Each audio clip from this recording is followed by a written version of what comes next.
Welcome to the masterclass on Back to Business. This is a series which the Wellinger Institute of Management has started from today evening to support the business community in this country and globally.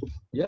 So Wellinger Institute of Management, one of the top business schools in India, has a very pioneering program in entrepreneurship management and family managed businesses. And we do this for almost 2 decades now, and we have participants coming from across the country for this program. So in that backdrop, we've thought this is the time when a business school should come up and join hands with industry leaders like Ashok Shah sir, and have our top talent and faculty members to really give insights to the community on what actually next has to be done. My name is Dr. Samir Karkhanis, and I am a proud alumnus of the Wellinger Institute of Management, and I work very closely with the management team and Dr. Gundlekar sir in the institute. Right? So I will first just introduce you to the panelists, then set a context for today evening, and then I will hand over to our esteemed guest. Yeah. So first, let me introduce our faculty, head of our family management business entrepreneurship cell, Dr. Gundlekar, very fondly known as Dr. G, one of the top global management consultants, only Kaizen PhD in India and an authority on Japanese management techniques, operation, lean management, and a consultant and a thought leader for a lot of industry leaders in India and overseas with the Fortune companies. So that's Dr. G with us. Yeah, great.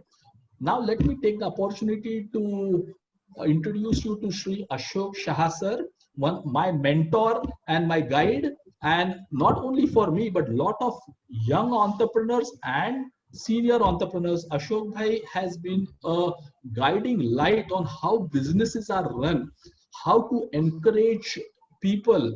He also, in terms of profession, Ashok Bhai is the chairman of the very popular VTrans Group. It's a 1,000 crore plus company with 3,500 plus employees, pioneers in the area of last mile deliveries, in supply chain, in logistics, in warehousing, gradually transformed the third generation family business.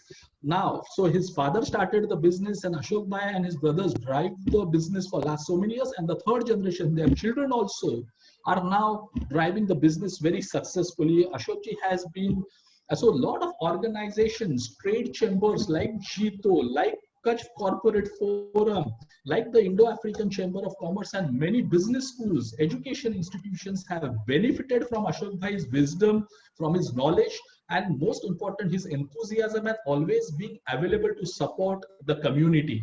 So there's a long list of awards which Ashok Bhai is a recipient of, but I will leave that to Ashok Bhai to really speak about that. So, and then, yes, I have Rashmi with me, and I have Sanskruti with me, and they support Dr. G in the Japanese management technique consulting business, which they do globally. Both are alumnus from the Wellinger Institute of Management, highly trained into the skills of Japanese management and lean operation systems. So this is the team for today evening. So now let's get into the program. I will just share a few slides with you, which will really set the context of where we are today and how things are unfolding. And that's also going to be a reality check for a lot of us, what the situation is all about. Yeah.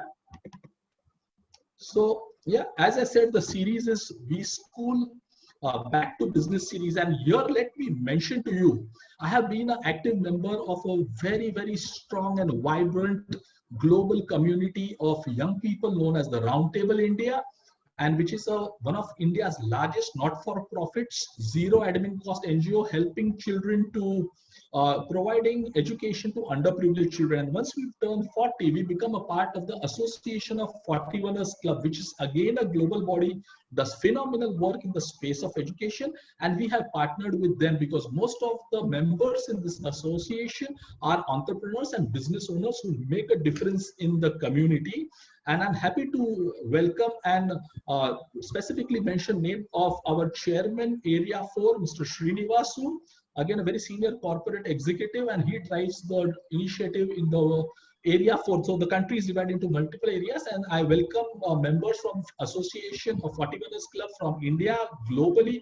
Same Ashok Bhai has been telling me, he has had a lot of people who have registered today from across the world, from his Kutchi community and from his business forums, from Jito also. So welcome all of you. Series Back to Business for business owners, yeah? So something which I wanted to take you through before we really go ahead. Should we be really worried, or are we overreacting with the current scenario, what is happening? Or did we need a corona crisis for us to really think about re-strategizing our business, to really rework our business models? And does it call for real worry, or are we overreacting? The next few slides will really give you an insight where we are. So just see how things have changed, and do you think these changes have really impacted your business? Did we take cognizance of these changes? Just a fast few slides before I hand over. We don't communicate like this anymore, right? It started from human messengers. We have seen Kabutar Ja Ja Ja songs in a Salman Khan movie, and then we have seen emails from Hotmail from Sabir Bhatia. We have seen Yahoo groups, Orkut groups, Blackberries, pagers, mobiles, and we have also now, what do youngsters do today? Technology has overruled all of us, and youngsters today are talking about Snapchat. Old people like you and me maybe use Facebook, but they talk about Snapchat, right? So what is the future of communication, which is impacting all of us? It's going to be machine learning tools. It's about human-computer interfaces, like how you order on Amazon and it exactly knows and shows you products and services which you may probably or likely buy.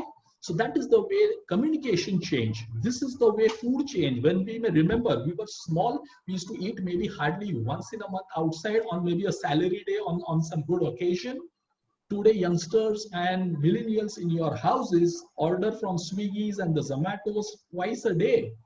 So consumption pattern, money spending has changed. Same happens with tickets. Very few people book tickets like this, right? You may have a theater next to your house or office, and still you will prefer to go on a Book My Show, or you will book your rooms, or you will go to a Clear Trip or a Make My Trip. So people are using technology aggressively to do businesses. Very clearly, in God we believe and in Google, right? We start our day with the Google weather in the world, and then we start about the traffic and all the news and all the messages and all the needs are through Google Pay kind of platforms. So technology, are our businesses in this? Have we changed with this? That is what we need all to think, you know. So very clearly, paradigms of business have changed. Do we really needed a coronavirus kind of attack to really think or rethink our troubles in businesses? Something which we all need to think. Consumption pattern, technologies, digital transformation. We may have not invested on brands and systems, on processes, are also crises, right? So the paradigms have changed. We need to rethink now. Do we need to change? It's all about staying relevant in businesses. If you can sell more, if you can sell fast, and if you can sell at a higher price. Three things determine about your being relevant in businesses. Some challenges, this is my last slide. So some challenges which all entrepreneurs like you and me are currently facing across the world. It is creating doubts in our mind. Are we relevant? Are we here to stay in business? Right? Are we really serious about business with this big crisis in front of us? Very strong emotional dilemmas about human resource planning, about your loyal employees, about emotions that are erupting from your employee and your vendors, and about performance. Because now when you pay salaries, you have to balance all of this. Should I reward or the performer or a person who is loyal, because many of us in the audience today are people from family managed businesses which really value loyalty, because we are many a times little poor on systems, process and HR systems, right? So this is the dilemma as an entrepreneur who is like you is going through. Legal challenges that may come up from vendors, employees, and customers all. We need to pay money and we need to receive money. Same is with the employees also, right? And your customers whom you have supplied before and the vendors from you whom you have brought. So these are challenges which all entrepreneurs are going to face in the days to come. About financial management, fundraising, capital, cash flow, recoveries, again is occupying a lot of your time.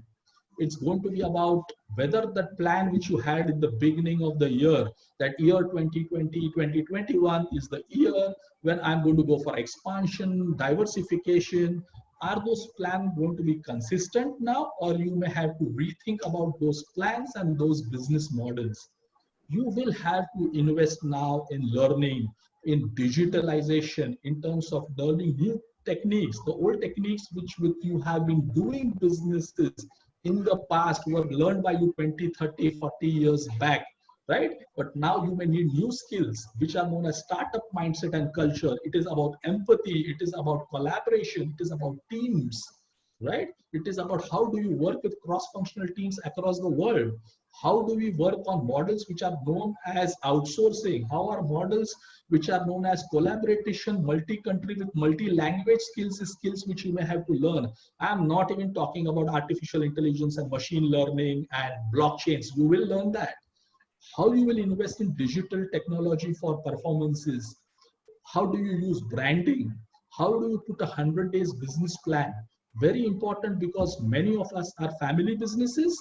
There are going to be family crisis and succession planning issues like generational conflicts. Many of the questionnaire and the registration which I had asked from you, there were questions there. What are your current challenges? Right? Many of you said the younger generation doesn't want to join business. Is this corona crisis going to be that opportunity for the younger generation, next gen of your family business to say, "Nay, Dad, I am now really rethinking whether this business is worth." Maybe there are multiple brothers and uncles in the same business. That crisis will start. Who is contributing more and who is contributing less? So this is the entire complexity in which we all are going through as business owners. And when there are challenges like this, when there are crises like this is the time where we all need to look at opportunities, because every crisis will bring an opportunity. So with this in mind and this background, we are coming with this series on Back to Business. Today being the first one, we want the grand wisdom from seniors like Ashok Shah, because he has seen this kind of crisis in his lifetime. The kind of industry which he comes from, right? Supply chain, last mile logistics, they supply in various parts of the country and world. Somewhere there is a famine, and there was a famine in Kutch, and then there was plague in Surat, and today there is a cyclone in Calcutta, West Bengal, Orissa. So a person who is in logistics, supply chain has seen it all. Also respecting his gray hair, he has seen crisis in his lifetime and he knows the solution. I won't say much about Dr. G because he has no hair. So he has seen more crises and he knows the way about Japanese management techniques. So Ashok Bhai, I am handing over to you. You can unmute yourself and really help our guests and audiences to really understand what is this entire ambiguity and what we should do at the end of the day. We can't be sitting at home. Lockdowns will open, things will improve. Are we, the people in this group, going to take the advantage of this opportunity? So handing over to you, sir. Thank you very much. Sir, there is a request from the audience to be a little louder. Sure, sure. Yeah. So, first of all, thank you very much, Samir and Dr. G. Thank you, sir. आपकी पहली series में मुझे ये मौका दिया. मैं इसके लायक हूँ या नहीं ये तो मुझे पता नहीं है. आप लोग सब एजुकेशन फील्ड से है और मैं एक पुराने जमाने में कहते थे खटारे वाले, आज के अच्छी भाषा में बोलते हैं लॉजिस्टिक सप्लायर चेन मैनेजमेंट, पर पुराने जमाने में खटारे वाले ही बोलते थे. उस फील्ड से आ रहा हूँ और कोई पढ़ाई नहीं है लेकिन एक्सपीरियंस है. 51-53 years active participant in business की वजह से थोड़ा कुछ है. अभी मैं शुरुआत करता हूँ कि जैसे समीर ने बताया, अपने देश की बात करते हैं कि 1947 में देश आजाद हुआ, तब से आज तक कहीं भूकंप आया, कहीं बाढ़ आई, कहीं कुछ हुआ, लेकिन क्या है कि 3 दिन ये बाढ़ खत्म हुई और 3 दिन में बैक टू बेसिक वापस जहाँ थे वहां आ जाते थे। लेकिन इस टाइम की जो चीज है वो कुछ हटके है, और हटके है तो एक मिनट, मेरा कहाँ पे है Sameer, can you help me, कहाँ पे था मेरा साइट? यही है, हाँ यही आ गया। हाँ, तो इस तरह से चेंज तो आते रहते हैं, चेंज जो है वो कांस्टेंट है, तो चेंज के लिए तैयार रहना चाहिए हमको, और चेंज ही लाइफ है। अभी एक एग्जांपल देते हैं कि अपने अपने को तो यहाँ जो हुआ है, इंफ्रास्ट्रक्चर को कुछ डैमेज नहीं हुआ, सिर्फ ये नई चीज आई है हमारे लिए। लेकिन पास्ट में मैं कुछ साल पहले जापान गया था, हिरोशिमा पे जब बॉम्बार्डिंग की थी यूएसए ने, उस टाइम पूरा खत्म हो गया था, लेकिन अभी जाके मैंने देखा तो किसी को याद भी नहीं है, सिर्फ थोड़े अवशेष रखे हैं, बाकी किसी को याद नहीं है। तो ये चीज तो आती रहती है। अभी फर्स्ट अपनी प्रायोरिटी ये रहेगी कि 31 ऑफ मार्च या 30 अप्रैल 2021 तक जिंदा रहने की, ये फर्स्ट हमारी प्रायोरिटी रहेंगी। और ये हमने अचीव कर लिया तो बाकी तो हम लोग यूज्ड टू है। तो हाउ टू रिवाइव, मेरे जो ख्यालात है वो आपसे शेयर करना चाहूंगा मैं, कि अपने फैमिली बिजनेस है या कोई भी बिजनेस है, उसमें अपने को क्या करना चाहिए, क्या बदलाव लाने चाहिए, क्या चेंज लाने चाहिए। मेरे विचार है प्योरली, वो मैं आपसे शेयर करता हूं। सबसे पहले ऐसी सिचुएशन आती है ना, तो आदमी को स्ट्रेस हो जाता है, और वो स्ट्रेस अगर अपने को नहीं करना है, नहीं दिमाग में आने हैं, क्योंकि स्ट्रेस आता है ना, आदमी की सोच रुक जाती है, आदमी का प्रोग्रेस रुक जाता है। तो सबसे पहले स्ट्रेस के लिए एक्सेप्ट करो। आप जितना स्ट्रेस को जितना एक्सेप्ट कर लेंगे सिचुएशन को, उसके बाद आप क्या करना चाहिए। तो सबसे पहली प्रायोरिटी है आपकी, what is the objective of the captain when the ship in a vicious circle. जहाज आपका जा रहा है समुद्र में और तूफान आया, तो आपका पहला प्रायोरिटी क्या होगा कि जहाज को सलामत रखे और समुद्र में तूफान थमने की राह जो या तूफान से हम दूर कर दे रहे। अभी 75 डेज कैसे जितना टाइम आपको घर में बैठने का मिला है, तो मेरा एक क्वेश्चन है आपसे सबको कि आपने क्या नई स्किल गेन की है।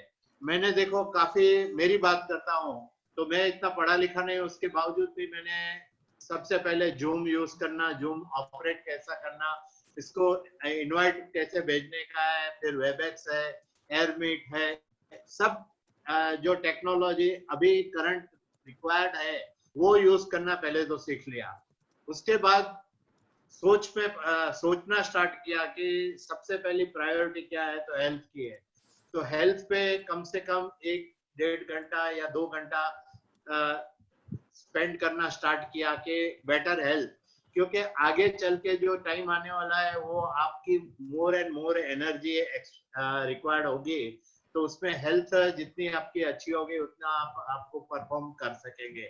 और तीसरी बात ये है कि आने वाला जो समय है उसमें जो पिछले टाइम में जो चलता था वो नहीं चलने वाला है।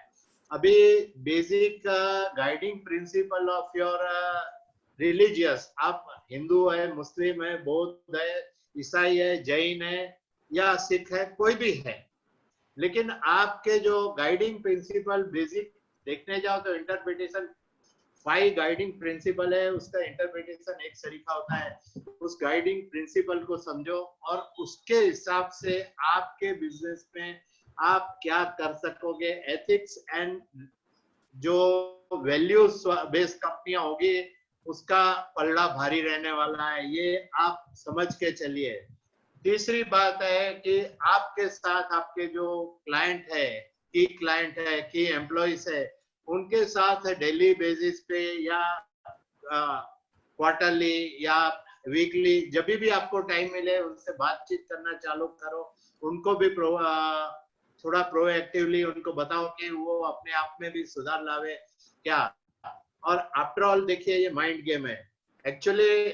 देखो, जो हुआ उसमें हम लोग कुछ नहीं कर सकते हैं, तो जो होता है उसमें से बाहर कैसे निकलना, ये अपने को मेंटली अपने आप को तैयार करना है।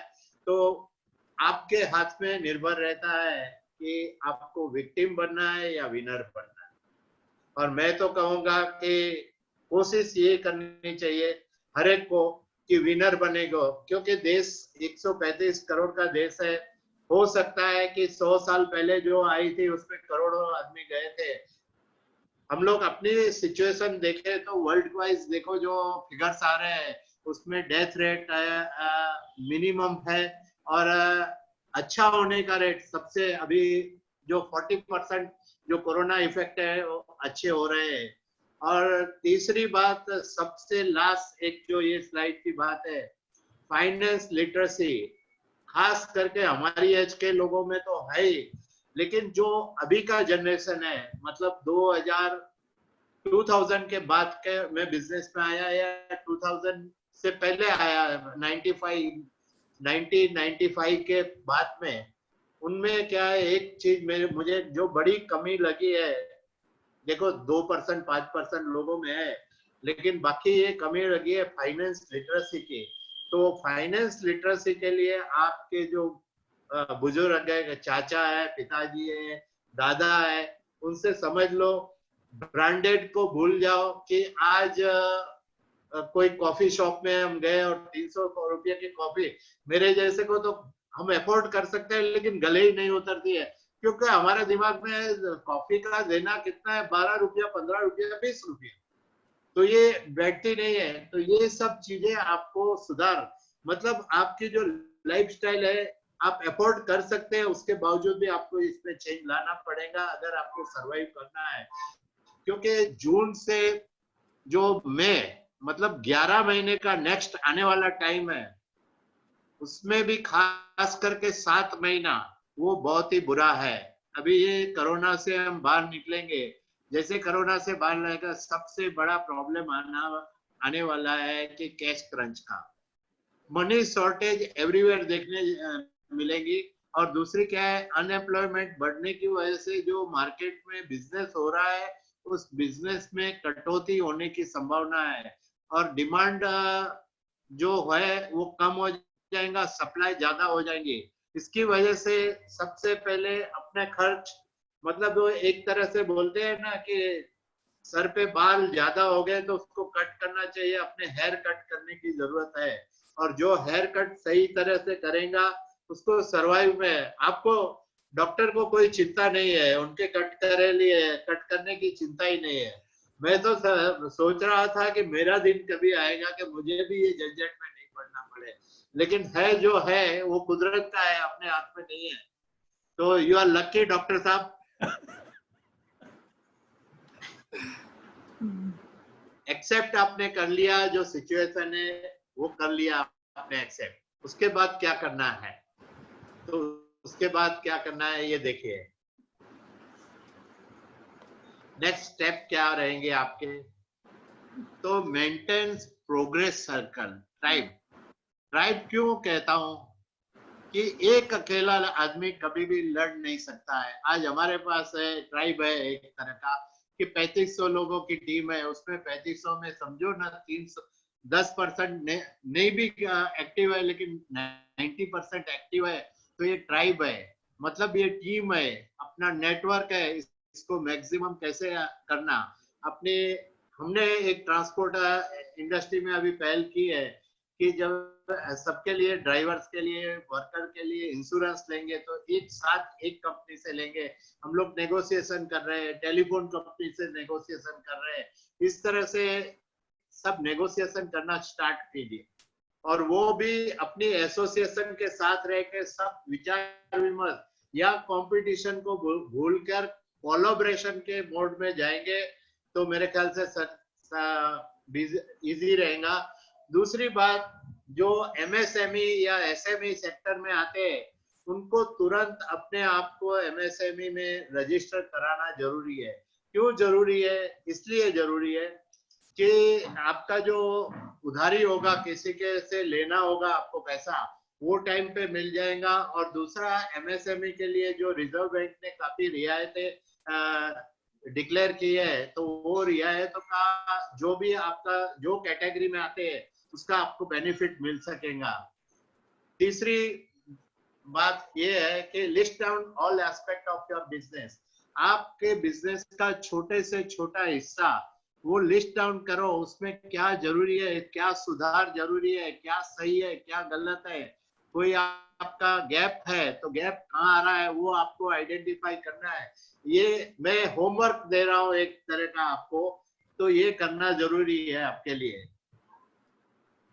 उसके बाद कैटेगरी और क्लाइंट पीछे की स्लाइड में मैंने दिया है तो उस पर ज्यादा नहीं है। तो order quantum and payment history, उसके ऊपर फेस करके 3 जोन, जैसे गवर्नमेंट ने ग्रीन जोन, रेड जोन और येलो जोन किया है या ऑरेंज जोन, उस तरह से आपको करने का है। वो स्लाइड पीछे आएंगी।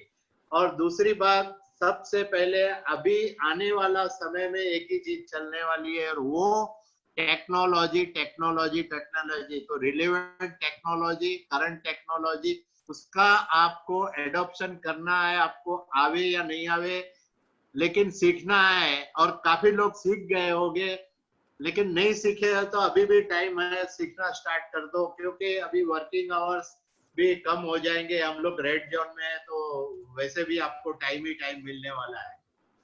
और उसके बाद टेक्नोलॉजी के बाद आता है रीलुक एट सैनिटाइजर। अभी ये सेफ्टी मेजर, सैनिटाइजर ये मैंडेटरी होगा, तो आपके बिजनेस के हिसाब से बेहतर आदमियों को लेके आओ। और इस पे क्या है कि विन विन सिचुएशन के एक छोटी स्टोरी है। कलिंगर वाला था, उसका एक अच्छा आदमी था, तो कलिंगर वाला जितने अच्छे कलिंगर थे वो अपने आसपास के जो बच्चे आते थे मोहल्ले के, उनको खिला देता था और बोलता था कि मेरे खेत में आपको कलिंगर बैठ के खाना है और वहाँ जो बीज निकले वो बो डाल रहा है।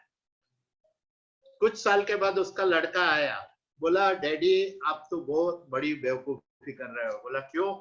बोला आप अच्छे कलिंगर है वो फ्री में खिला रहे हो मेरे स्टूडेंट को, और बाकी जो मीडियम क्वालिटी के वो आप बेचने जाते हो। तो आप बिजनेस आपको आता नहीं है, आप एक काम करो कि अच्छे कलिंगर है वो मार्केट में बेचना स्टार्ट करो, और जो कमजोर कलिंगर है वो यहाँ करना चालू करो।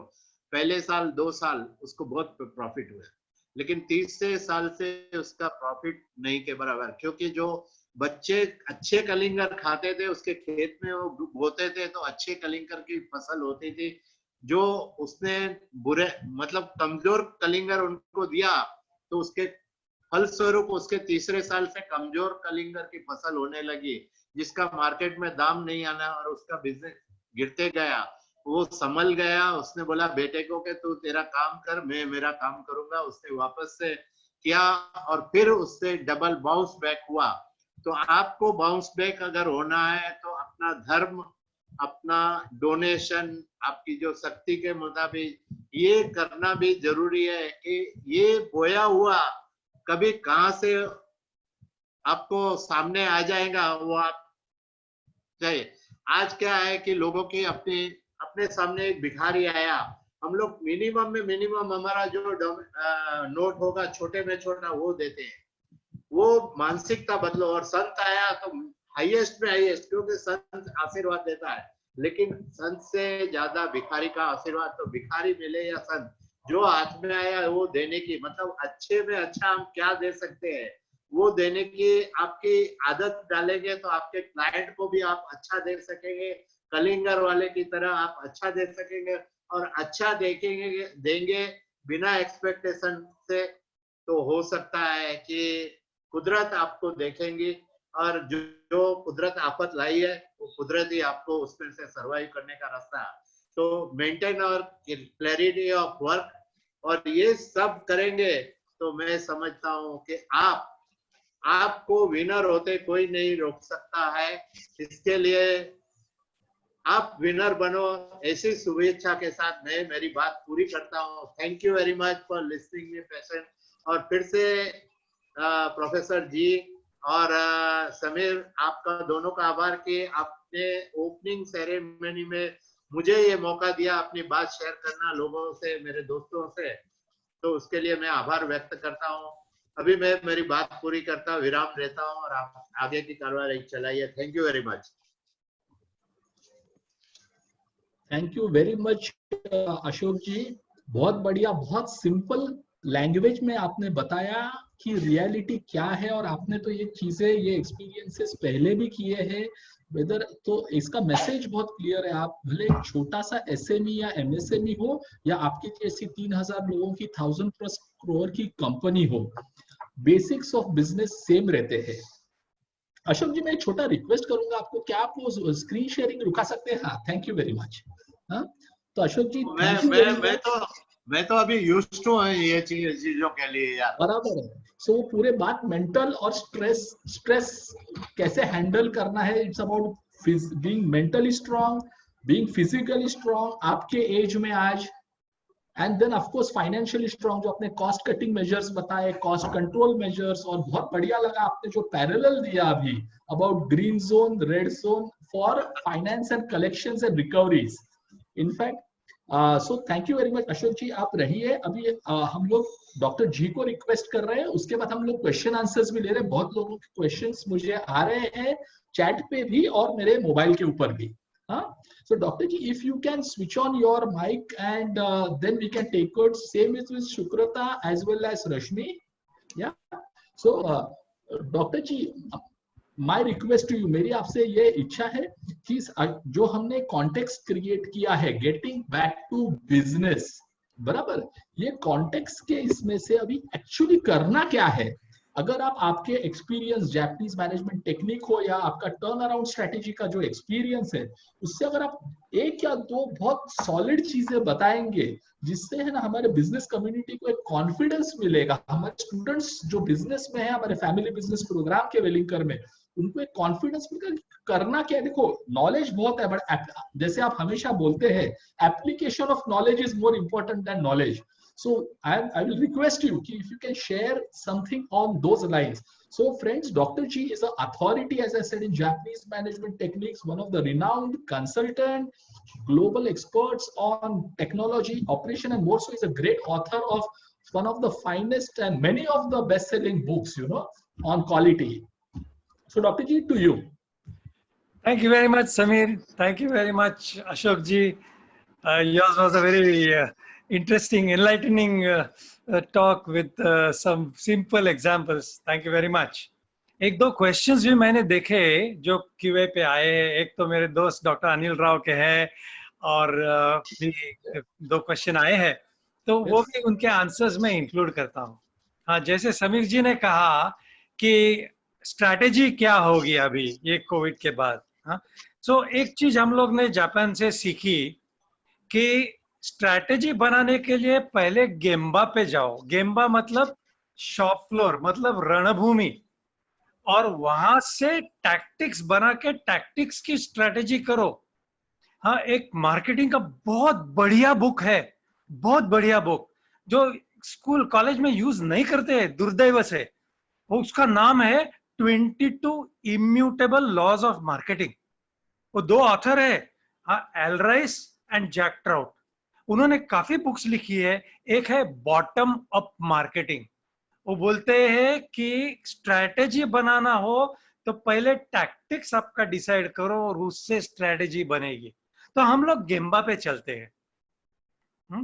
और मेरे साथ जो है रश्मि और श्रुतिका, ये भी जापान में ट्रेन हुई है, तो उनकी थोड़ी हेल्प ले लेंगे बीच में। तो कैसे गेम्बा पे जाके क्या करें हम लोग? नंबर 1, अपना way of looking at the world change करें। पुराने मेथड से दुनिया को देखेंगे तो पुराना रिजल्ट आएगा।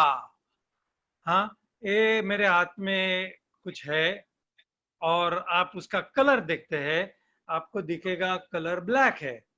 और ये कलर अगर हम देखते रहे, गौर से देखे, माइक्रोस्कोप से देखे, टेलीस्कोप से देखे, चश्मा लगा के देखे, तो भी वो ब्लैक ही दिखेगा। ओके, उसके पिक्सेल्स हम गिनेंगे, कैसे भी करेंगे तो भी वो ब्लैक ही दिखेगा। और जो नॉर्मल प्रॉब्लम्स है, जैसे एक ने पूछा पैसा नहीं दे रहे क्या करूं, हाँ 30 दिन में नहीं दे रहे, 60 दिन और मांग रहे हैं वगैरह, क्या करूं, इस तरीके के पुराने मेथड से देखेंगे, सॉल्यूशन नहीं आएगा। उसके लिए method of looking at the world change करना होगा, अलग तरीके से देखना होगा। मैं 37 इयर्स का था जब जापान गया, और मैं क्वालिफाइड था, आईआईटी निटी ये वो सब बहुत कुछ किया था, गोदरेज में 15 साल काम किया था, प्लांट मैनेजर था। लेकिन जापान में मेरे ट्रेनिंग प्रोग्राम में ऐसा लगा कि ट्रेनर मुझे थप्पड़ मार रहा है, कि रोज लग रहा है कि तुम जो बोल रहे हो, जिसने आपको सक्सेस दिया है वो एक्चुअली गलत है। आप इस तरीके से देख रहे हैं और इसमें बहुत होशियार है, लेकिन आपको देखने का तरीका चेंज करना होगा। हाँ, हम लोग यही करेंगे। और एक आपको एक कॉन्क्रीट पॉइंट बोलता हूं जो आप वापस जाके इंप्लीमेंट कर सकते हैं आज रात से या कल सुबह से। ओके, सिर्फ एक चीज है, आप इस ढंग से देखते रहेंगे आप नहीं कर पाओगे, कुछ रिजल्ट नहीं आएगा। इस ढंग से देखेंगे इमीडिएट रिजल्ट शुरू होगा। मैं कंसल्टेंसी भी करता हूं और हमारे क्लाइंट को पहली चीज बोलता हूं, इस ढंग से देखेंगे कुछ यूज नहीं है। सॉरी, पहले वो लोग मेरा इंटरव्यू लेते थे कि तुमको जॉब देने का क्या कंसल्टेंट, अभी उल्टा हो गया है, मैं उनका इंटरव्यू लेता हूँ तेरे को लेने का क्या क्लाइंट करके। और एक ही चीज देखता हूँ, आप में ये एबिलिटी है क्या। अगर है तो कोविड नो कोविड आप दुनिया जीत जाएंगे, गारंटी। किस तरह से करेंगे, एक ही पॉइंट देखते हैं। देखिए, कंपनी में दो चीज होती है मोटी मोटी, एक तो आमदनी लाना है, you have to bring money, पैसा आना चाहिए, वो कस्टमर से आता है। दूसरा चीज कॉस्ट डाउन करने का है, अशोक जी भी बोले। और आपके अभी कॉस्ट बढ़ते रहेंगे और इनकम नहीं होगा इस समय, क्योंकि आपको रेंट देना है, वेजेस सैलरी देना है, मशीन्स पड़ी है वगैरह, और दूसरी साइड से कस्टमर पैसा नहीं दे रहे, तो क्या करने का। तो एक सॉल्यूशन बताता हूं जो दोनों कर सकते हैं, एक झटके में दो पंछी मारने का, एक पत्थर में दो पंछी मारने का। इसके लिए मोस्ट इंपॉर्टेंट, ये देखो, आप क्वेश्चन आंसर पूछोगे ना, इस ढंग से पूछोगे, उसका कुछ यूज नहीं होगा।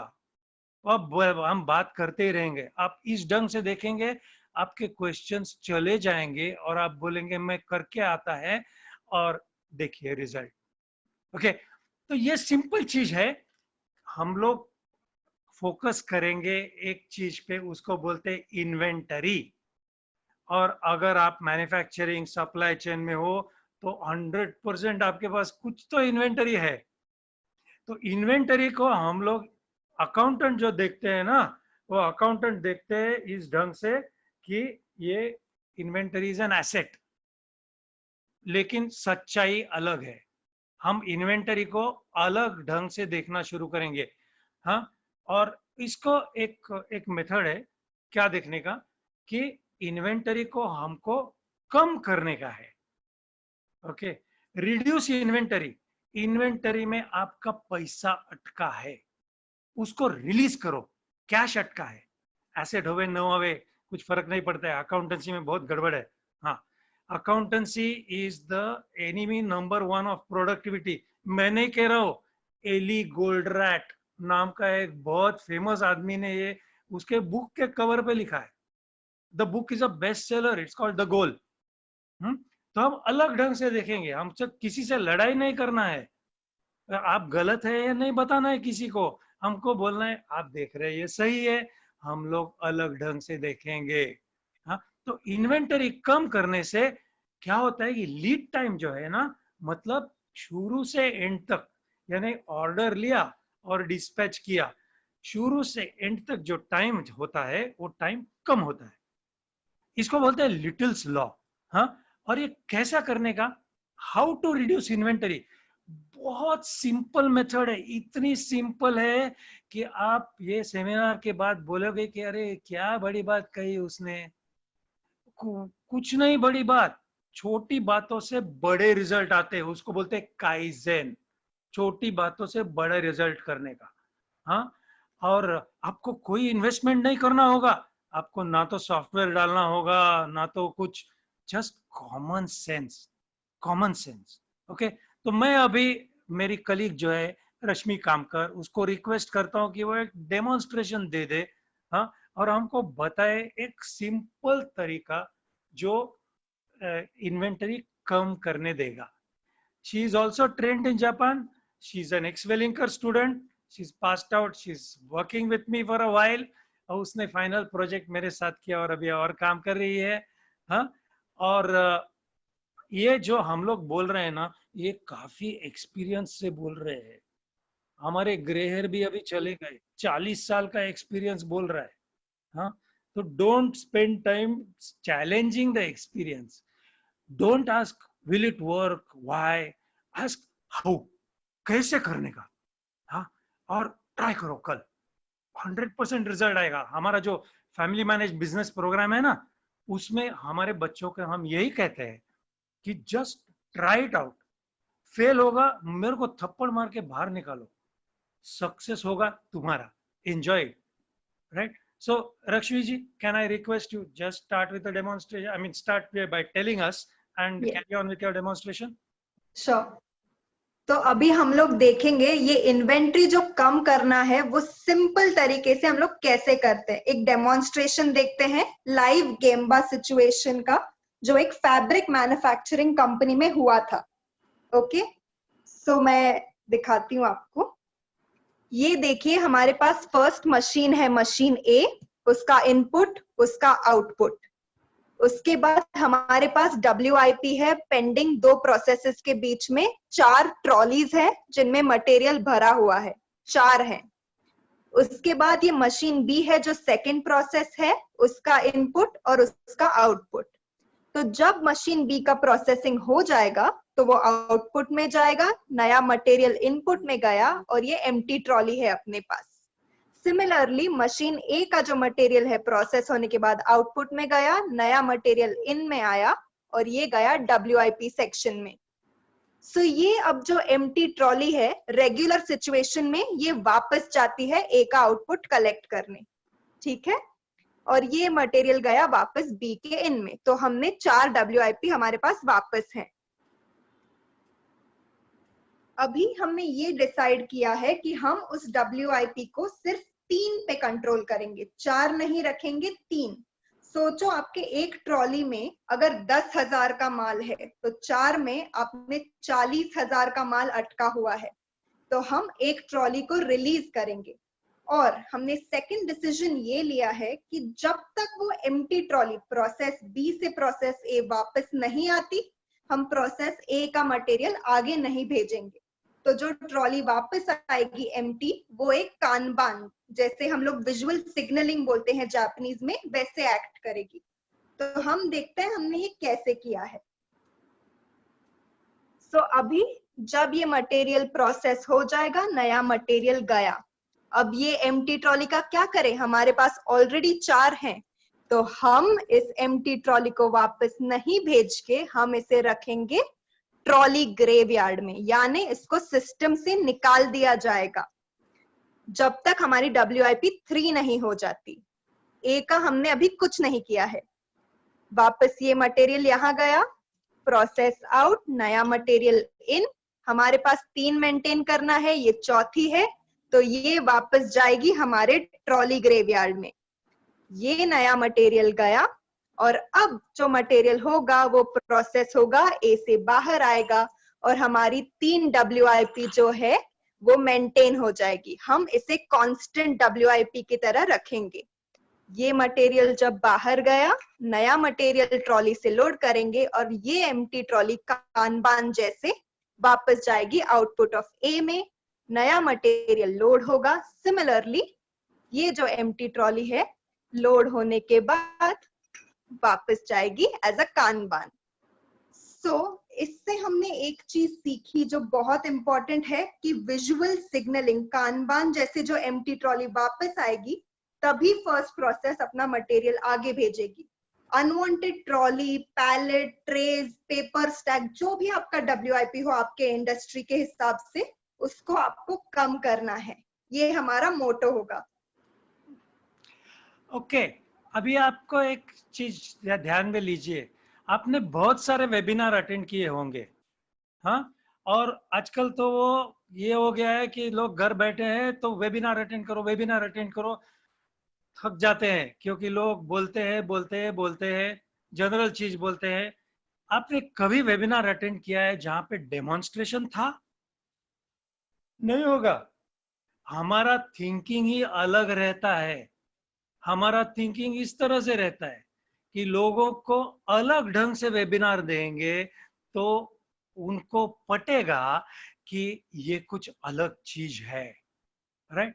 ये एक बड़ी फैब्रिक मैन्युफैक्चरिंग कंपनी, इंडिया की एक्चुअली नंबर 1 कंपनी है वो। हम उनके कंसल्टेंट थे और हम लोग ने ये इम्प्लीमेंट किया था। उनका प्रॉब्लम था 90 डेज लगता था ऑर्डर से, ऑर्डर लेने के बाद डिलीवरी करने का, और उसको 60 डेज करना जरूरी था क्योंकि कस्टमर मांग रहे थे। और चाइना वाले लोग तभी बोल रहे थे कि हम लोग 60 दिन में देंगे। अगर 60 दिन में देंगे तो कस्टमर की यूसेज चालू हो जाएगी, he will be able to sell the cloth. So they were very happy. And this company said, कुछ करो, क्या करे। उनको बोला, बॉस आप स्क्रीन पे देखिए, एक है lead time equal to WIP multiplied by production rate. इसको बोलते हैं लिटिल्स लॉ, लेकिन ये नहीं मालूम होता है लोगों को, सिखाते भी नहीं है। सिखाते हैं तो सीखते नहीं है। जाने दो, अभी हम सीख गए। हाँ, तो क्या है, लीड टाइम कम करने का है तो WIP कम करने का, बस खत्म। WIP डाउन तो लीड टाइम डाउन। ये सिंपल फॉर्मूला है, ये मेरा कोई जादू नहीं है। सिर्फ जो नहीं दिखता था वो अभी हम लोग देख रहे हैं, दैट्स ऑल। एंड WIP कम करने का सबसे आसान तरीका है, नंबर ऑफ कंटेनर्स को कम करो, लिमिट करो, उनको ग्रेवयार्ड में डालो, एक्सेस है वो। हमने जब ये कंपनी को किया था ना, वो झगड़ा किए, डॉक्टर जी ट्रॉली का और WIP का क्या संबंध है, और WIP का और लीड टाइम का क्या संबंध है। अरे बस आप ट्राई करो ना, आपको नहीं समझेगा जब तक आप नहीं करोगे। करना जरूरी है, यस, तो ही आप समझेंगे उसकी क्या वैल्यू है। आ गया ना ध्यान में। उन्होंने ट्राई किया, the important thing is they had the courage to try किया, रिजल्ट आया, और फिर इतने इंप्रूवमेंट्स हो गए कि वो 60 डेज क्या साहब 45 डेज में देने को तैयार थे। लेकिन 2 रुपया ज्यादा, जल्दी चाहिए 2 रुपया ज्यादा, 4 रुपया ज्यादा दे सकते हैं हम लोग। दिस इज व्हाट, आमदनी भी बढ़ गई और कॉस्ट भी कम हो गई, crores ऑफ रुपीज उनके बच गए इन्वेंटरी में। Just look at things another way. हाँ, वेयर हाउस की स्पेस लिमिट करो। हाँ, जितना चाहिए उतना आप नहीं डाल सकते हैं। हाँ, लिमिट करने का, हर चीज को लिमिट करने का, इन्वेंटरी को। This is trick number 1। क्या है कि कितने कंटेनर्स है उतने कम करो। हाँ, सेकंड ट्रिक है, ये अभी हमने रिसेंटली एक कंपनी में लगाया, ये तो उससे भी इजी है। हाँ? मैं श्रुतिका को रिक्वेस्ट करता हूँ, प्लीज आप थोड़ा सा दिखाइए क्या किया आपने। Good evening. ये भी मेरी एक स्टूडेंट है, वेलिंकर की स्टूडेंट है। Welingkar produces some of the top quality students in the world. हाँ, लेकिन सस्ते में नहीं मिलेंगे। हाँ yeah, if you want to transform your business, you employ Wellinger people or you join our program. I tell you, Ashok Bhasin, okay, from Faridabad, 16 crore का business 9 महीने के अंदर वो 7 करोड़ से बढ़ गया। Doing simple things, no investment, no technology, no artificial intelligence, no machine learning, कुछ नहीं, वो सब बाद में करो आप, लेकिन पहले फंडामेंटल समझो यार। हाँ, लोगों को फंडामेंटल नहीं समझता है और वो WIP मैनेज करने के लिए बड़ा बड़ा सॉफ्टवेयर खरीदते हैं, पैसा भी जाता है और इन्वेंट्री बढ़ते ही रहता है। वो फंडामेंटल्स फर्स्ट लाइन में लाओ। और ये जो कंपनी बोल रहे हैं हम लोग, हाँ, ये अलग कंपनी है और इन लोग ने यही डिसाइड किया, वो ERP चेंज करने वाले हैं, लेकिन 2 साल के बाद, और वो बोले 2 साल में हम लोग पहले प्रोसेस इंप्रूवमेंट करेंगे। ओके, तो क्या किया इसके जरा श्रुतिका मैडम थोड़ा बताओ, आप भी जापान में ट्रेंड है, बताइए। Good evening everyone. अभी जो मैं सबके साथ शेयर कर रही हूँ वो एक बहुत ही सिंपल टूल है जो हमें जापान के कई सारे फैक्ट्रीज में दिखाई देता है जब हम डॉक्टर जी के साथ ट्रेनिंग के लिए जापान जाते हैं। ये टूल में ना ही कोई कॉम्प्लेक्स टेक्नोलॉजी है या ना ही कोई कॉम्प्लेक्स कैलकुलेशन है, और ये टूल इतना सिंपल है कि कभी कभी डाउट आता है कि इतना सिंपल टूल और ये इतने ज्यादा फायदे दे रहा है। तो मैं सबका सस्पेंस ज्यादा नहीं बढ़ाऊंगी। आज हम ये देखेंगे कि इस सिंपल टूल को हमने एक बड़ी ज्वेलरी मैन्युफैक्चरिंग की कंपनी में कैसे अप्लाई किया है। मैं स्क्रीन शेयर कर रही हूं अपना अभी।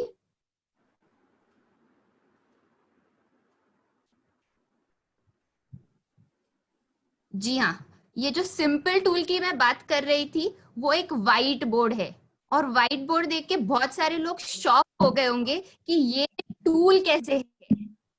तो जब भी हमने इस ज्वेलरी मैन्युफैक्चरिंग कंपनी में इन्वेंट्री रिडक्शन शुरू किया, हम प्रोडक्शन डिपार्टमेंट में गए और वहां पे बड़ा, जैसे आप स्क्रीन पर देख रहे हैं, एक सिंपल व्हाइट बोर्ड प्लेस कर दिया।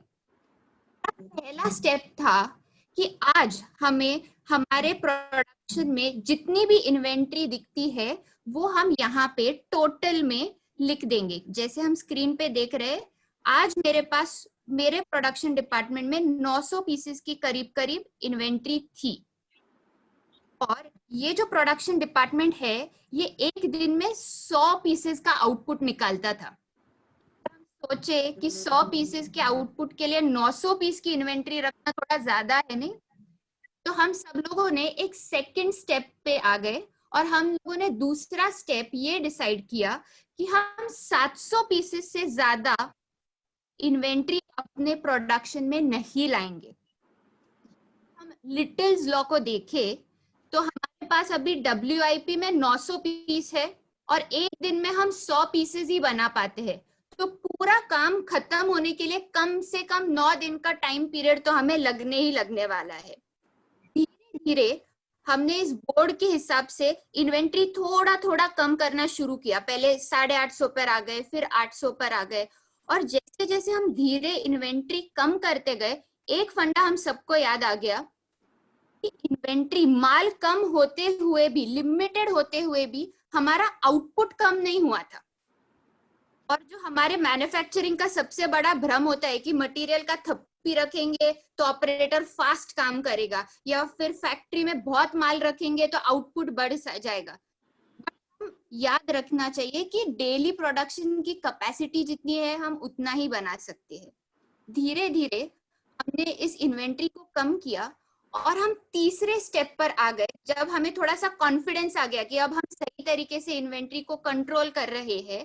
तीसरे स्टेप में हमने एक रूल बना दिया, एक स्टैंडर्ड बना दिया कि हम 600 पीसेस से ज्यादा इन्वेंट्री नहीं रखेंगे प्रोडक्शन में, और 600 पीसेस मेंटेन करके हम फिर भी 100 पीसेस का आउटपुट दे रहे थे। लिटिल्स लॉ को समझे तो हमारे पास 600 पीसेस का WIP था और हम 100 पीसेस ही आउटपुट में निकाल रहे थे। इसकी वजह से पहले जहां हमें 9 दिन लगते थे, अब हम ये काम सिर्फ 6 दिन में कर सकते हैं। धीरे धीरे जब कंपनी को इसमें फायदा दिखाई दिया, उन्होंने हमें भी पीछे छोड़ दिया, और भले ही हमने यहाँ पे लिमिट 600 रख दिया था, वो तो इतना आगे चले गए कि उन्होंने 400, 450 लेवल पे भी इन्वेंट्री के सेम आउटपुट दिया। अब जब हमने ये व्हाइट बोर्ड इम्प्लीमेंट किया, एक फैंटास्टिक रिजल्ट दिखाई दिया, और वो ये था कि हमें इन्वेंट्री में 40% का रिडक्शन मिला। मतलब जहाँ पहले 10 करोड़ का माल बन सकता था, अब हम वही 6 करोड़ में सेम आउटपुट देते हैं। और पहले जहाँ पे मुझे 9 दिन लगते थे कस्टमर को डिलीवर करने के लिए, अब हम वही चीज 6 दिन में दे रहे with the help of simple white board. साहब देखिए साहब कि अगर just remove the screen please, या श्रुतिका रिमूव द स्क्रीन, या सो अगर आप देखेंगे हाँ कि आपको अच्छे भाव में ऑर्डर चाहिए कस्टमर से, तो आप क्या ऑफर करेंगे? ओके आपको अच्छा भाव चाहिए, चाइना वाले ऑलवेज लो भाव देंगे, आजकल वियतनाम वाले उससे भी और कम देंगे। सस्ते में धंधा मत करो, हाँ, लेकिन महंगे भाव में, अच्छे भाव में, महंगा नहीं अच्छे भाव में आपको कौन जॉब देगा? अगर आप दूसरा कुछ दे सकते हैं, एक तो क्वालिटी, आजकल बहुत लोग क्वालिटी दे रहे हैं, और क्वालिटी कैसा देने का ये सेकेंड वेबिनार में देखेंगे। ये तो पहला वेबिनार है, सेकेंड वेबिनार में देखेंगे क्वालिटी के बारे में, हाँ। लेकिन अभी ध्यान में रखिए, दूसरा चीज है जो आप कस्टमर को अट्रैक्ट कर सकते हैं, वो है लीड टाइम। आपको 10 दिन में देता था, उसके बदले 6 दिन में देता हूँ, 90 डेज में देता था, 60 डेज में देता है। ऑलराइट, आपको ही ऑर्डर मिलेगा, क्योंकि आप भाव भी नहीं कम करे तो भी कस्टमर, स्मार्ट कस्टमर होगा ना, वो सोचेगा मुझे 4 दिन पहले मिल रहा है, 30 दिन पहले मिल रहा है, तो मेरा उसका यूसेज जल्दी चालू होगा, मुझे उससे पैसा कमाने चालू हो जाएगा मुझे। राइट, और अगर कस्टमर बुद्धू है ना, उसके साथ धंधा मत करो, उसको इंटेलिजेंट बनाओ या डूबने दो।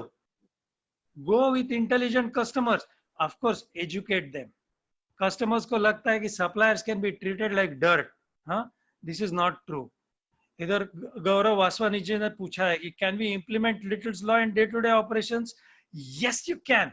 आपके स्टाफ की एफिशिएंसी इंक्रीज करनी है ना, तो आप उनकी WIP देखिए और उसको कम कीजिए। हाँ, हम लोग, yes, I will request Rashmi ji to just show one small this thing. वही ज्वेलरी कंपनी में कुछ किया उन्होंने। Show it please. Going with Gaurav ji का डाउट, अभी आपके स्टाफ का अगर आपको WIP कम करना है, तो ये हमने ज्वेलरी मैन्युफैक्चरिंग इंडस्ट्री जो श्रुतिका मैम ने बताया यहाँ पे किया है। समझो ये उनका ट्रे है, इसमें फिलहाल 35 पीसेस हैं। तो पहला पीस आया, काम कर दिया, यहाँ पे रखा, तीसरा आया, चौथा, पांचवा, वैसे आता गया। ये 34th पीस जो है ना, वो 35th पीस का वेट कर रहा है कि कब ये आए, फिर मैं QC के पास जाऊं, इसकी क्वालिटी चेक होगी, फिर नेक्स्ट प्रोसेस में ये जाएगा। बट अगर हमें माल जल्दी मूव करना है तो हमें इतने बड़े ट्रे से नहीं चलेगा, हमें छोटे ट्रे साइज लगेंगे। 10 से चालू करो, फिर 5 करो, 2 करो। सबसे बेस्ट तब होगा ना जब आप सिंगल पीस फ्लो करोगे। जब आपका ट्रे आगे बढ़ेगा, QC जल्दी करेगा, रीवर्क कम होगा, कस्टमर के पास माल जल्दी पहुंचेगा। क्योंकि ये 35 के 35 पीस गलत हो सकते हैं, ये टाइम एंड में पता चल रहा है। जब अगर पता चले कि 10 में से कुछ गलत है, तो बचे हुए पीस कर सकते हैं ना हम लोग ठीक। तो क्यों ना रीवर्क कम करके अपना कस्टमर लीड टाइम कम किया जाए और कस्टमर को रिटेन किया जाए। तो आप ट्रे साइज कम करके ट्राई कीजिएगा। या ब्यूटीफुल, इतनी सिंपल चीजें हैं। अरे एक कंपनी में हमने देखा, ऐसे ही विजिट के लिए गया था और देखा कि पहले वो फ्रेंड्स है, बहुत बार जाता हूँ, तो वो देखा कि वो ट्रे साइज जैसे रश्मि जी ने बताया वैसे 16 का वगैरह था। उनके पास नया मैनेजर आया था, हाँ, और वो वेलिंकर का नहीं था, स्टूडेंट, हाँ, वेलिंकर का ये आदमी नहीं था। या सो उसने क्या किया, ट्रे का साइज बढ़ा के 50 किया। बोला ये भगवान, कंपनी को बर्बाद करोगे यार, 16 का 8 करो ना। नहीं समझ रहा है वो, क्योंकि उसका देखने का तरीका है वो पुराना ही तरीका है, अभी नए तरीके से देखना है। सो समरी में बोलता हूँ, अभी क्वेश्चंस ले लेंगे, समीर जी बोल रहे हैं कि क्वेश्चंस ले लो, तो जस्ट समरी में क्विकली बोलता हूँ कि आपको इनकम बढ़ाना है और आपको कॉस्ट कम करना है। तो start by attacking WIP। 1 point lesson, एक ही पॉइंट आप सीख लीजिए। 50 पॉइंट सीख के आप कुछ नहीं इंप्लीमेंट कर पाओगे। बड़े बड़े स्ट्रैटेजी और पॉलिश्ड इंग्लिश यूज करके कुछ नहीं होगा। हाँ, sophisticated English does not solve the problem. Big jargon does not solve the problem. Going to the shop floor, Gemba, actually understanding the situation will solve the problem. And using common sense, using fundamentals. एक ही fundamental आज सीखेंगे क्या? WIP हमारा दुश्मन है। WIP मतलब inventory. हाँ, inventory अपना दुश्मन है। WIP मतलब वर्क इन प्रोग्रेस या वेटिंग इन प्रोग्रेस। हाँ अनूप, ओके। सो आप उसको कम कीजिए। Yes, and you will get 2 results. एक तो आपका कॉस्ट कम हो जाएगी, आपका पैसा रिलीज होएगा। आज पैसे का ही सब जगह प्रॉब्लम है, शॉर्टेज ऑफ मनी। हाँ, तो आप इन्वेंटरी कम करोगे, पैसा अब हाथ में आ जाएगा, कैश। और दूसरा चीज क्या आएगा कि कस्टमर खुश होगा, आप जल्दी दे रहे हैं। ये रिटेल शॉप में कैसा यूज करने का पूछ रहे हैं। हाँ, तो लिटिल जॉ कैसा यूज करने का, WIP कम करो। अभी WIP क्या बोलता हूँ, आप रिटेल शॉप में जाओ और एक रेडीमेड ट्राउजर खरीदो, उसको ऑलमोस्ट ऑलवेज कुछ तो एडजस्टमेंट करना पड़ता है। हाँ, और वो एडजस्टमेंट अगर आप करते रहेंगे कितना टाइम लगता है। अब मैं जाता हूँ शॉप में ना, अभी ट्राउजर बनाए, हाँ बढ़िया शॉप में गया, आओ बोले कल आओ, परसों आओ, फिर कल हम जाते हैं, अरे नहीं हुआ नहीं हुआ, हमारे दर्जी आए नहीं थे वगैरह। आप ऐसे अरेंजमेंट करो कि मेरा लीड टाइम कम करो यार। हो सकता है तो बोलो कि साहब उधर बैठो, एक चाय पियो, तभी तक हम ट्राउजर की आपकी लंबाई एडजस्ट करना है ना, एडजस्ट करके दे देता हूँ। इस तरह से आप लीड टाइम रिटेल शॉप में कम करो इन दिस प्रोसेसेस। ऑलराइट, और आपको जादू आ जाएगी। आप और एक टूल है 5S, वो करेंगे उससे भी फायदा होगा आपको, बट वो सेपरेट चैप्टर है। सो ये चीज करिए। मैंने टॉमी हिलफिगर के लिए काम किया है। हाँ, और टॉमी हिलफिगर के दुकान में हमारी 40% प्रोडक्टिविटी बढ़ गई। प्रोडक्टिविटी पर स्क्वायर मीटर, मतलब एक दुकान से 40% ज्यादा बिक रहे हैं। और क्या किया, ये सारे प्रोसेसेस को स्टडी किया। और वेटिंग कहाँ है, WIP बोलो रिटेल शॉप में, वो कैशियर के पास लाइन लगा के खड़े हैं। ओके, हाँ, वो क्या कर सकते हैं उसको कम करने के लिए, करो। और फिर टेक्नोलॉजी लगाने का लगाओ, no issue, welcome. So these simple things, if you start doing, na, you'll get great results. Yeah, Samir ji, already few questions I have answered. Sure. Yeah. Some more, yeah, we can take. Yeah. So I will take some of them live also. Yes, please. So they can ask. Yeah.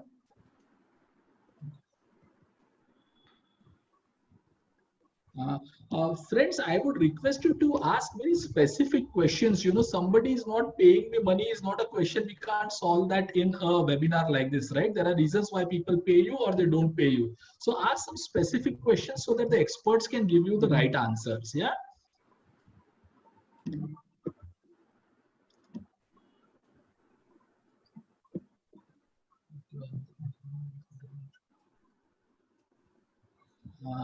Sir, do you think Salim's question you can take live, sir? Which one? The last question. I am Ruhain from Kolhapur Diesel. I am a distributor for Bosch. My monthly sales in my area is 40 lakhs. What should be my inventory or WIP? Yes, okay. See, कितना inventory रखने का, what should be my WIP depends on your lead time of procurement. Okay. अगर आपको आप आज order दिया Bosch को और बॉश अगर 10 दिन में भेज रहा है, तो आपको 10 दिन की मिनिमम रखनी पड़ेगी, 10-12 दिन और ऐसा कुछ। तो हाँ, और मैं समझता हूँ कि आपके वो बॉश के ऊपर ज्यादा कंट्रोल नहीं होगा, वो अपने हिसाब से काम करते रहेंगे, वो बहुत बड़े हैं। या but and secondly, see, inventory क्या होता है ना, what is inventory? Inventory is a mismatch between arrival and departure. बस उतना ही। तो 2 मेथड्स है, एक तो बेसिकली दोनों को सिंक्रोनाइज करने का है। जैसे आ रहा है वैसे जाना चाहिए, जैसे जाएगा वैसे आना चाहिए। ये आपको अंडरस्टैंड करना है। सो इसमें you have to ask a question, how long is the customer willing to wait? अगर कस्टमर 15 दिन वेट करने को तैयार है और बॉस आपको 10 दिन में भेजता है, तो कितना इन्वेंटरी रखने का? 0। ओके, जैसे ही ऑर्डर आएगा वैसे आप माल लेके आओ। बट अगर कस्टमर 5 दिन वेट करने को तैयार है और बॉस को 10 दिन लगता है, तो आप 5 दिन की इन्वेंटरी रखो। ओके, तो 2 चीज कर सकते हैं आप, या तो कस्टमर को पटाओ, बॉस थोड़ा वेट करो ना, इफ यू डोंट माइंड, हाँ, या बॉस को बोल सकते हैं थोड़ा जल्दी भेजो ना हमको। या दैट्स ऑल। एशियन पेंट्स का एक एग्जांपल था, उन्होंने 157 शेड्स ऑफर किए। कैसे? 5 ही कलर बनाने का। लेकिन रिटेल शॉप ने उन्होंने मशीन टेक्नोलॉजी, यानी mechanical engineering, electrical engineering technology, वो भी टेक्नोलॉजी है, हाँ, उन्होंने मशीन लगाया कि 157 कलर, अभी लेडीज आपको मालूम है उनको दिखता है सारे 157 दिखता है, तो वो बोलेगी ये फलाना वाला चाहिए मुझे। ओके, सो मशीन पे वो कंप्यूटर पे डालने का, वो अपने आप उतना कलर लेके आपको 15 मिनट में आपको 4 लीटर का डब्बा मिल जाएगा। कितनी वैरायटी इंक्रीज की। और उन्होंने क्या किया, कस्टमर का वेटिंग टाइम कितना है?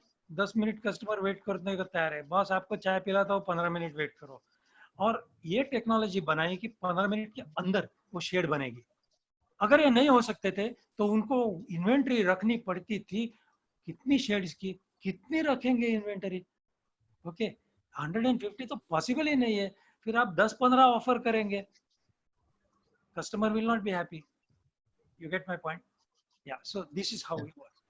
Sir, there is one question from a person from real estate से सवाल है कि आपका जो वेलिंकर का कोर्स है एंटरप्रेन्योरशिप फैमिली बिजनेस, ये सिर्फ मैन्युफैक्चरिंग वालों के लिए ही है कि रियल एस्टेट में या सर्विसेज में भी इसका कुछ एप्लीकेशन है? Very good question. हाँ, बहुत सारे लोगों को लगता है कि ये कोर्स कंस्ट्रक्शन के लिए अलग, मैन्युफैक्चरिंग के अलग, ट्रेडिंग के लिए अलग होना चाहिए। लेकिन ये लोग को समझता नहीं है कि अगर आप उस क्लास में जाके बैठेंगे जहां आप खुद कंस्ट्रक्शन में हो, बाकी सारे लोग कंस्ट्रक्शन में है, क्या होएगा? Everybody thinks in the same way. सब लोग सेम मेथड से सोचेंगे तो आपको क्या मिलने वाला है? 2%, 1%, 3% मिलेगा। आपकी ये जो हो जाएगी ना फ्रेंडशिप, यानी आजकल नेटवर्किंग बोलते हैं उसको, हाँ, तो किससे हो जाएगी? दूसरे कंस्ट्रक्शन वाले से। वो तो कॉम्पिटिटर है बॉस आपका। ऐसे क्लास में कभी मत जाना। मुझे बहुत ऑफर आते हैं कि हम लोग 15 लोग भेजेंगे मैन्युफैक्चरिंग के, 20 लोग भेजेंगे ज्वेलरी के, आप ज्वेलरी के लिए स्पेशल कोर्स करो। मेरा नहीं करूंगा, क्योंकि वी मस्ट मिक्स। क्या होता है, एक आइडिया है जो एक इंडस्ट्री में ऑर्डिनरी आइडिया है, दूसरे इंडस्ट्री के लिए वो माइंड ब्लोइंग आइडिया निकलती है। मैंने कानबान का नाम लिया था, रश्मि ने लिया था, याद है? ये कानबान अभी आजकल ना टोयोटा प्रोडक्शन सिस्टम की पार्ट है, लेकिन उनको कहां से मालूम पड़ा मालूम है? 1942 में मिस्टर ताइची ओनो और टोयोटा फैमिली मालिक और उनके एक bright engineer Ford motor company देखने के लिए गए थे अमेरिका में।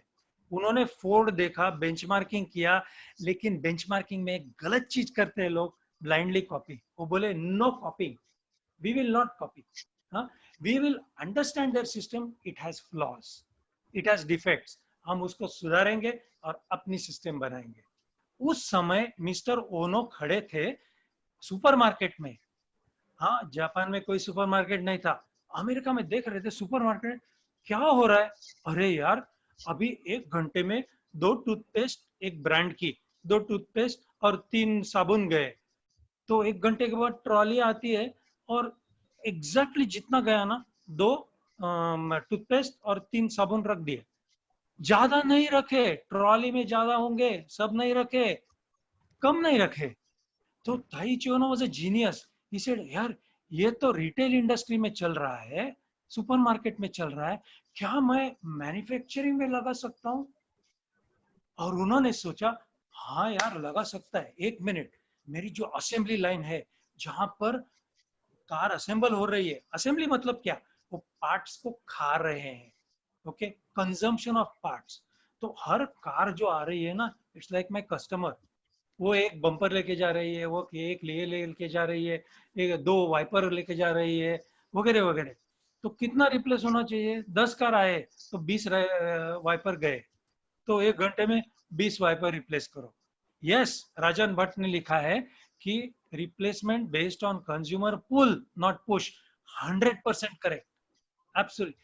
तो कानबान की प्रिंसिपल सिंपल है, जितना गया उतना लाओ, बस आप एंड ये फॉलो करेंगे ना, आपके पास एक्सेस इन्वेंटरी कभी नहीं होगी। Remember one thing, inventory is customer कितना विलिंग टू वेट है, और उस पीरियड में आप बना सकते हैं या नहीं बना सकते। अगर बना सकते हैं तो इन्वेंटरी 0 इज आइडियल, नहीं बना सकते तो यू मस्ट स्टॉक। आप जाके शॉप में बोलो कि मुझे एक साबुन खरीदने का है, मुझे पेन खरीदने का है, आप कितना टाइम वेट करने को तैयार है, कुछ second.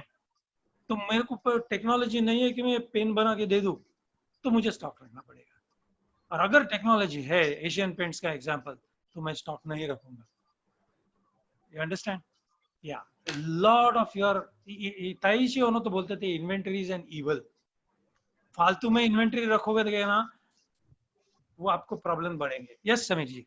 Yes, there is a question कि ये जो concepts होते हैं प्रोडक्टिविटी के या bringing down cost, increasing quality, ये सर्विस इंडस्ट्री का कोई एग्जांपल है क्या जो आप लोग ऐसा करते हैं क्लास में, या is there an example how to use in a service industry, sales organization, trading organization? Yes okay. So most important thing you must learn is कि आपकी इंडस्ट्री से आपको आंसर नहीं मिलेगा।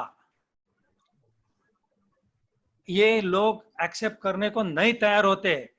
हाँ, मैं रिटेल वाला हूं, मुझे रिटेल के मैनेजमेंट कोर्स में जाके बैठना है, गलत।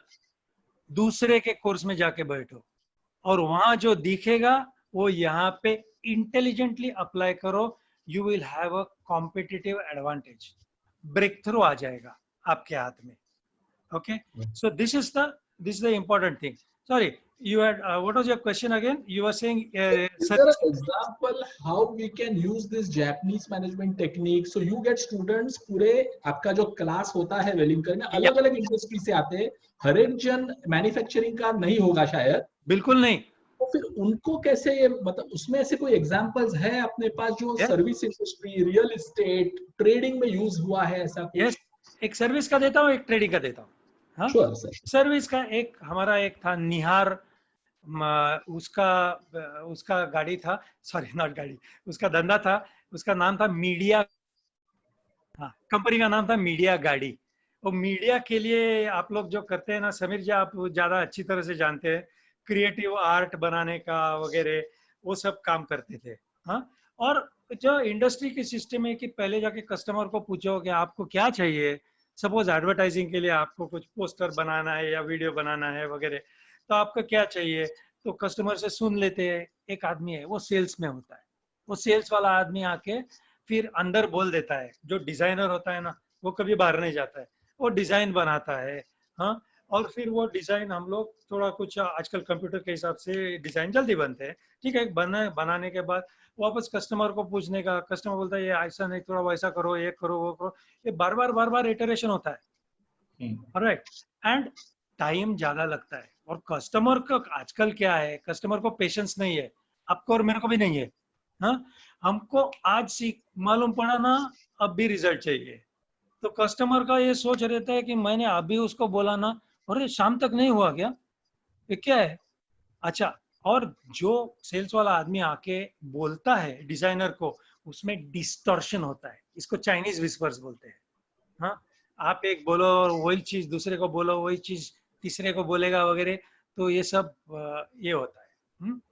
सो क्या होता है कि ये मीडिया गाड़ी में टाइम ज्यादा लगता था, आइटरेशन ज्यादा होते थे।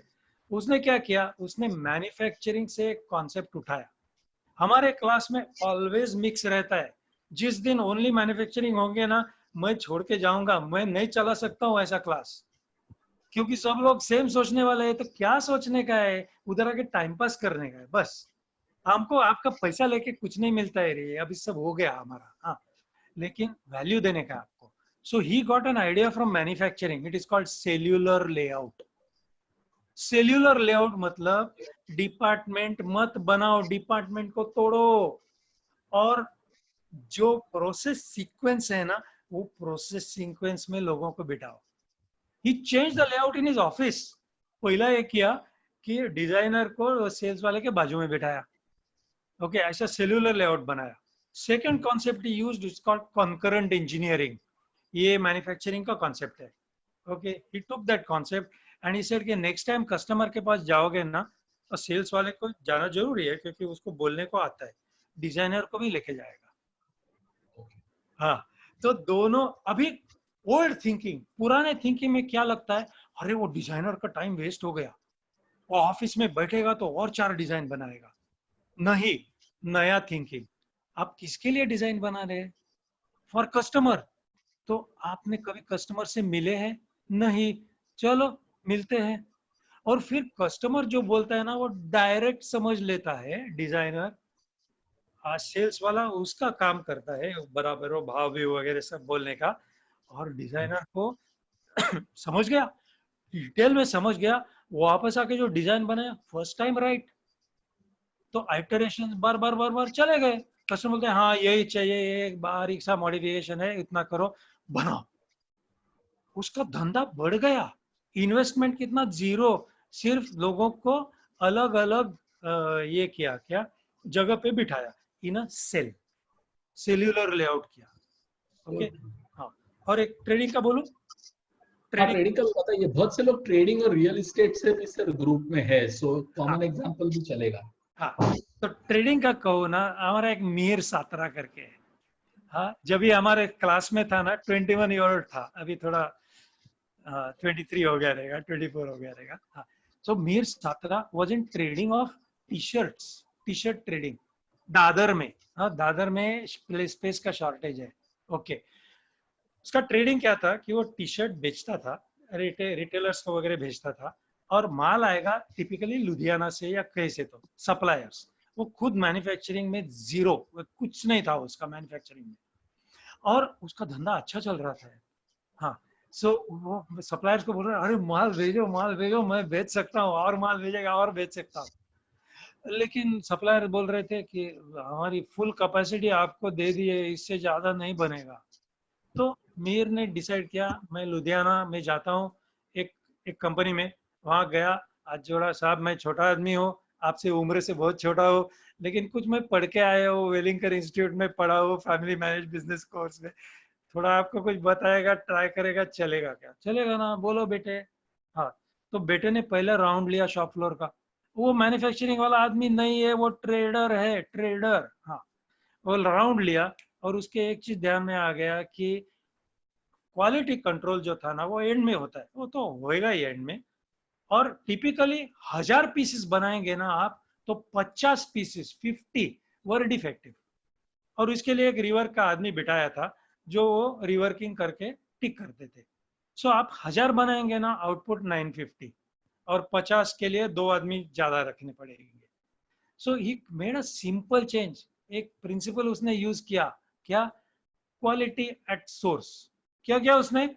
वो बोला कि हर एक टेबल पे जहाँ लोग काम कर रहे हैं, एक रेड एरिया मार्क किया, एक रेड कार्डबोर्ड रख दिया, और उनको बोला कि अगर आपको डाउट है ना, don't make assumptions, assumptions are most disastrous, हाँ, तो don't make assumptions, you keep it in the red area।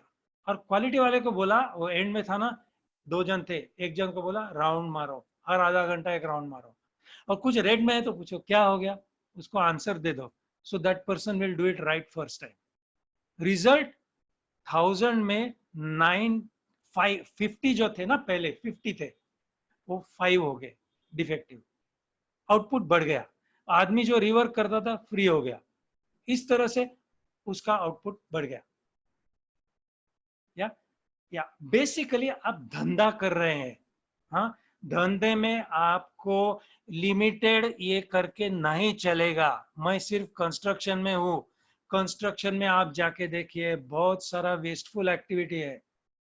हाँ, वो ट्रक आता है, वो देखते हैं, वो हमारे विजय जैन थे, हाँ, एक स्टूडेंट हमारे, हाँ, उन्होंने क्या किया कि वो एग्रीगेट्स भेजते थे। एग्रीगेट यानी क्या, सैंड, ग्रेवल वगैरह इस तरह से, और बड़े बड़े कंपनियों को भेजते थे। और वो कंपनियां कभी कभी ट्रक रिजेक्ट करती थी क्योंकि उसका कुछ स्पेसिफिकेशन बराबर नहीं है, तो ट्रक वापस जाएगा, अनलोड होएगा, दूसरा ट्रक भरेगा वगैरह वगैरह।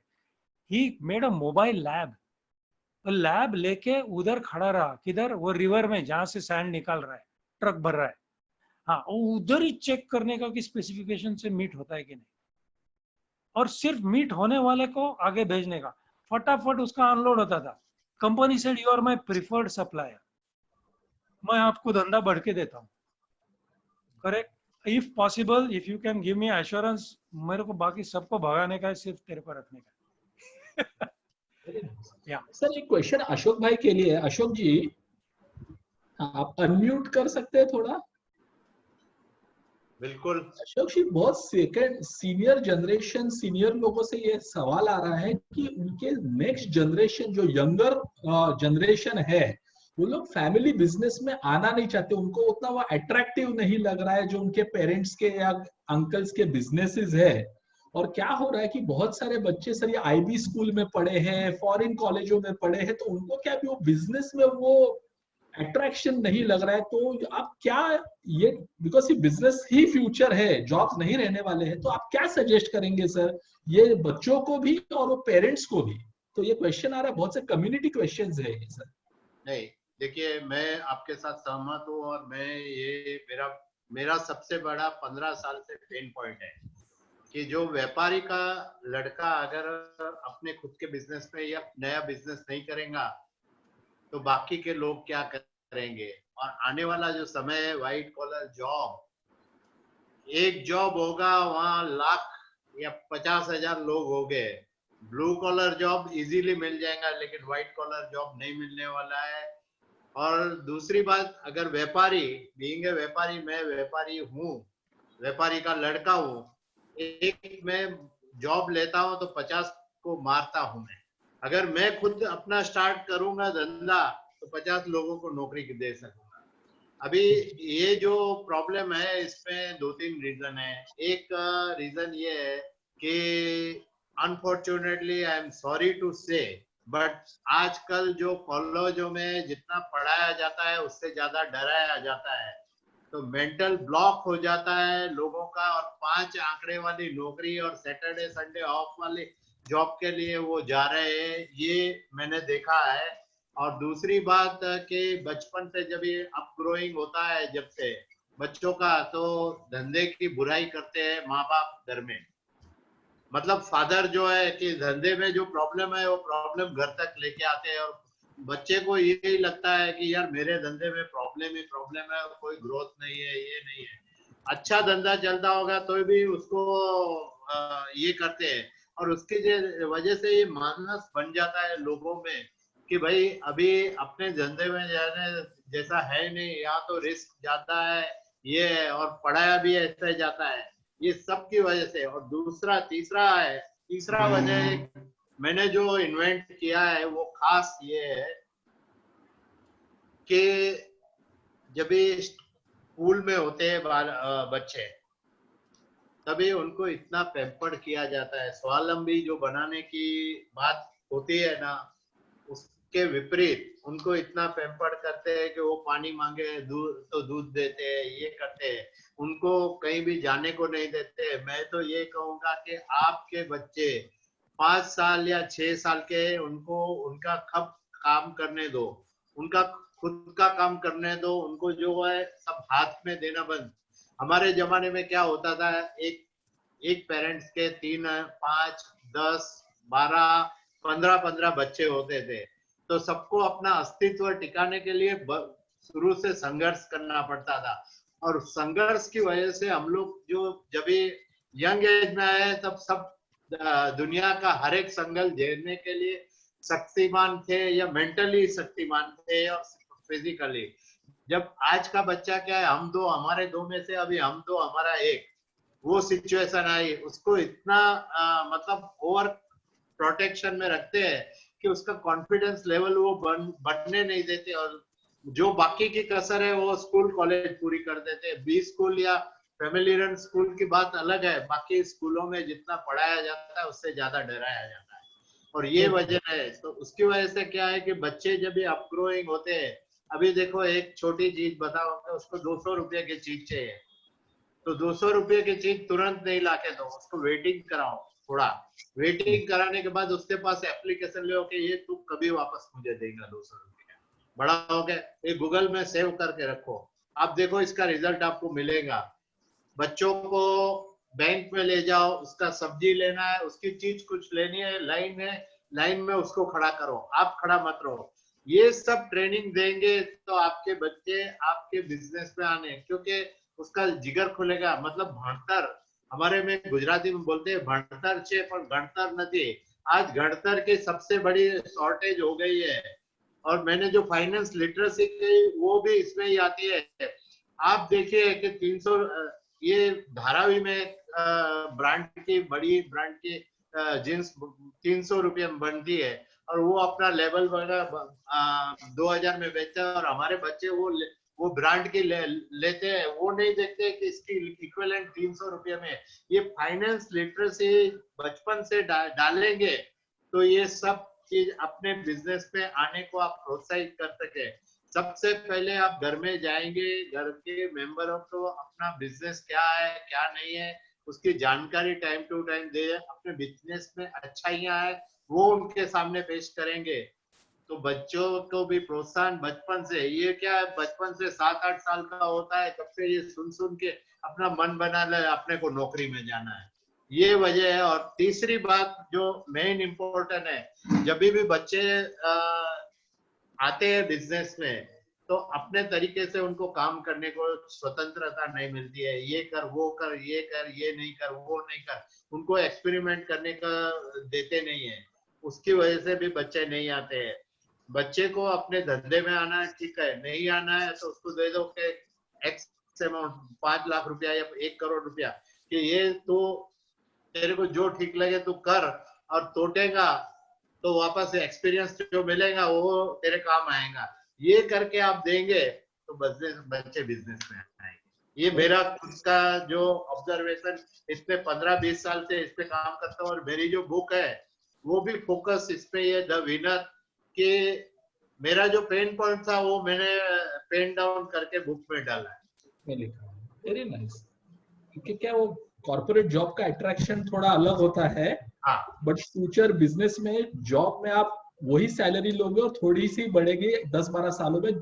बिजनेस में अनलिमिटेड अपॉर्चुनिटी है इनोवेशन, हार्डवर्क एंड प्रोसेस के साथ, right? So I will end the session here. Audience, thank you very much. हम लोग ये similar series Welingkar institute of management 41ers club of India doctor Gondhalekar sir के साथ हम करने वाले हैं। हम लोग ऑल्सो ये जो जापानीज मैनेजमेंट टेक्निक्स जो गोंधळेकर सर ने बताई, डॉक्टर जी ने, तो सिर्फ 2 ही टेक्निक्स बताई। हम लोग एक सेपरेट ऑनलाइन देने वाले हैं जहां टॉप 15 जापानीज मैनेजमेंट टेक्निक्स बताने वाले हैं। ये इनिशियल इंट्रोडक्टरी सेशन होगा, ऑनलाइन होगा। जिसको इंटरेस्ट होगा आप हमको उसके लिए रिवर्ट करिए, हम लोग आप उसके लिए इंडिपेंडेंटली डिस्कस करेंगे, राइट? सो अशोक भाई, thank you very much for your time, wisdom to guide all of us, हम सबको इतना समझाने के लिए। Doctor ji, thank you very much. Rashmi, great demo. And Shukrata, right? SHRUTIKA, Shukrata. Every time I've been taking your name wrongly. So Ms. Deshmukh, thank you very much for all this time. And thank you, Team Wellinkar, for giving this opportunity to really enlighten our audience. Yeah, thank you very much. And we will be in touch soon. Keep looking at our new announcements for the programs. We are going to do a program similar like this on how to digitalize your business. We are going to get some very senior person from Dentsu who is going to guide us. We are going to do program on collaborations and foreign tie-ups. Mr. Nitin Poddar from Jyoti Sagar Associates going to be there. We are going to get Vivek Bhargava from Dentsu on some aspects of digital transformation. We are going to get Rajesh Agnello on leadership, startup, entrepreneurship, converting crisis को कैसे opportunities में। तो ये एक series है back to business, right? So keep tuned. Thank you very much, and we'll meet soon. Yeah. Good night to everybody. Stay safe. Yes. Ashok bhai, thank you. Okay, bye. Thank you very much. Thank you, sir. Yeah. Thank you, everyone. Thank you. Thank you very much. Yeah.